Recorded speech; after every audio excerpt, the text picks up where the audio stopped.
हानिया के शव को दोहा लाया गया। आज इस्माइल हानिया का अंतिम संस्कार, हानिया का दोहा में होगा अंतिम संस्कार। शव लाया गया है दोहा में और कहा जा रहा है कि जो फाइनल रिचुअल्स हैं वो यहीं पर होंगे हानिया के। और इस्माइल हानिया के शव को उसके परिवार को सौंपा गया है। दोहा में परिवार को सौंपा गया हानिया का शव। हानिया का आज दोहा में ही अंतिम संस्कार होगा, उसे यहीं पर सुपुर्द खाक किया जाएगा। कतर में ही इस्माइल हानिया लगातार रह रहा था। सालों हो गए गाजा से उसे निकले हुए। 2006 से 7 तक वो पैलेस्टीनियन अथॉरिटी का प्रधानमंत्री रहा और उसके बाद भी 2014 तक एक तरह से गाजा में हुकूमत चलती रही इस्माइल हानिया की, और उसके बाद वो कतर की राजधानी दोहा में ही शिफ्ट हो गया था। और वहीं हानिया की हत्या के बाद बाइडेन नेतन्याहू की बातचीत, दोनों नेताओं के बीच फोन पर बातचीत हुई। ईरान से हमलों की आशंकाओं पर भी चर्चा हुई। इजरायल की सुरक्षा को लेकर भी बातचीत हुई। बाइडेन ने इजरायल की सुरक्षा का वादा किया।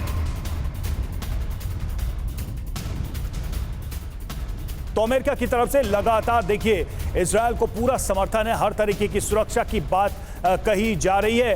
त्रिपाठी सर, हम आपसे यह समझना चाहेंगे अमेरिका की जो भूमिका है वो अब इस पूरे मामले में कितनी बदली आपको दिख रही है? एक तरफ तो अमेरिका में चुनाव है, वहां पर दो अलग अलग पहले से भी वॉर को लेकर आइडियोलॉजी बनी है कि भाई ट्रंप कह रहे हैं मैं वॉर रुकवा दूंगा, दूसरी तरफ बाइडेन को कहा जाता है कि भाई इनके आने से ही तो युद्ध चलता रहा है।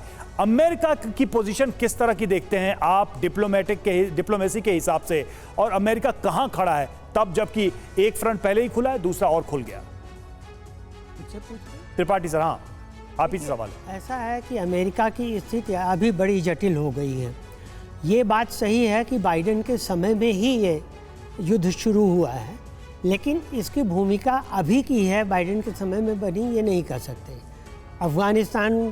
अफगानिस्तान का भी श्रेय बाइडेन को दिया जाता है, इसका भी, और रूस यूक्रेन वार का, लेकिन ये सब इसकी भूमिकाएं पहले से बन रही थी।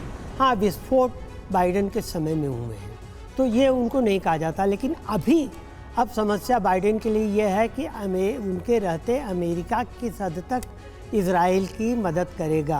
अमेरिका क्या अपने सैनिक भेजेगा? नहीं, क्योंकि अगर अपने सैनिक भेजता है तो सीधे सीधे डेमोक्रेट कैंडिडेट के खिलाफ ही बात जाएगी, जनमत उनके खिलाफ हो जाएगा, क्योंकि जनमत ये कहता रहा है कि हम बॉडी बैग्स में अपने सैनिकों को वापस आते नहीं देते। ठीक है, ये तमाम अहम पहलू हैं जिनका आपने जिक्र किया। और देखिए इस बीच अहम खबर आ रही है, आईडीएफ अधिकारियों के साथ नेतन्याहू की बैठक की, हमले का जवाब देने की रणनीति पर हो रही है चर्चा, बंधकों की रिहाई को लेकर भी हो रही है चर्चा। इजराइल के दुश्मनों को नेतन्याहू ने दी है धमकी, हमें नुकसान पहुंचाने वालों को छोड़ेंगे नहीं, ये सीधे तौर पर कहा गया है नेतन्याहू की तरफ से। हमारे साथ कैप्टन श्याम भी मौजूद हैं। कैप्टन श्याम, किस तरह से आप देखते हैं इजराइल की इस धमकी को, और आने वाले वक्त में भी बड़े हमले होंगे ये भी कहा गया है, लेकिन बंधकों की रिहाई का मसला भी सामने रखा गया है इस मीटिंग में। क्या इस्माइल हानिया के जाने के बाद बंधकों की रिहाई और ज्यादा आसान होगी या मुश्किल? बिल्कुल अपने रास्ते पे चल रहे नेतन्याहू।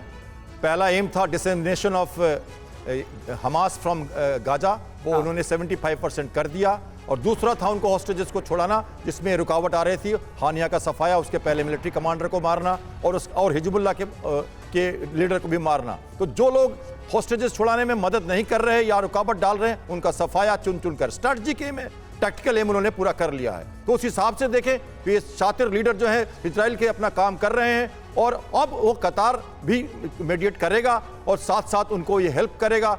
और देखिए महबूब जो राष्ट्रपति हैं पैलेस्टाइन के, वो कल तुर्की जा रहे हैं, तुर्की में जाके वो पार्लियामेंट में एड्रेस करेंगे। डिप्लोमेटिक चैनल्स को भी बढ़ाया जा रहा है ताकि वो अथॉरिटी जो है जिसको इजराइल चाहता था कि बहाल रहे, डेमोक्रेटिक रहे और हमास का सफाया हो, पैलेस्टाइन को एग्जिस्ट करे और हम शांति से रहें। पूरा मिडिल ईस्ट कोई सपोर्ट नहीं कर रहा है इस वॉर में, ईरान सिर्फ धमकी देता है, हिजबुल्लाह सिर्फ धमकी देता है। मैं पहले से कहता रहा हूं मिडिल ईस्ट आज का प्रोग्रेसिव है और सब चाहते हैं, मिस्र, जॉर्डन, उनके अपने नेबर तो कुछ कर रहे उसके साथ।